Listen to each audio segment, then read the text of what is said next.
থাকবে। গোলকধান্দার দেয়ালে লিখে চলল তার শিক্ষা।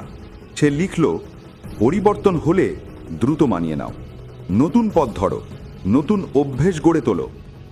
কারণ পুরনো অভ্যেস, পুরনো পথ তোমাকে আর কোথাও নিয়ে যাবে না। ধীরে ধীরে বুঝতে পারছিল ভয়ের ভেতর দিয়ে হাঁটলেই আসল শক্তি জন্ম নেয়। এই জায়গাটা আমাদের জীবনের মতোই ভাবো। ধরো একজন হবে, কিন্তু যদি সে ছোট সংকেতগুলো গুরুত্ব দেয় তবে সফল হতে দেরি হবে না।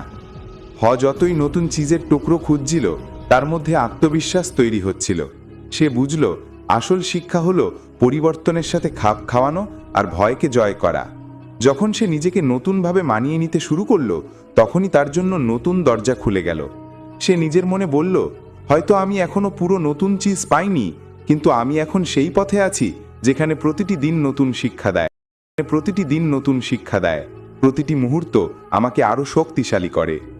আবার দেয়ালে লিখলো, তুমি যদি পথ না বদলাও তবে কখনো নতুন চিজ পাবে না। তুমি যদি পুরনো অভ্যাসে আটকে থাকো তবে পুরনো ফলই পাবে, আর পুরনো ফল মানে হলো ক্ষুধা, হতাশা আর ব্যর্থতা। কিন্তু যদি তুমি সাহস করে নতুন পথে হাঁটো তবে তুমি পাবে নতুন চিজ, নতুন সাফল্য আর নতুন জীবন।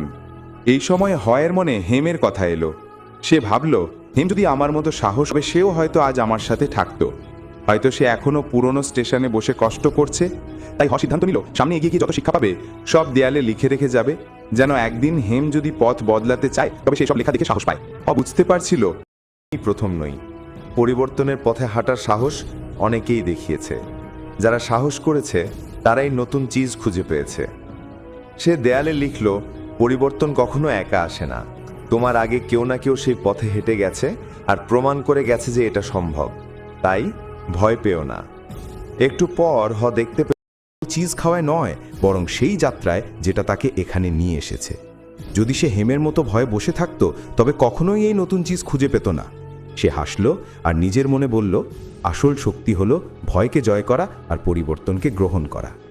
সে দেয়ালে লিখল, তোমার ভয়কে পেছনে ফেলো, তাহলেই তুমি স্বাধীন হবে। নতুন চিজ খুঁজতে হলে তোমাকে নতুন পথে হাঁটতে হবে। চারদিকে তাকিয়ে দেখলো আসলেই স্নিফার্স গাড়ি অনেক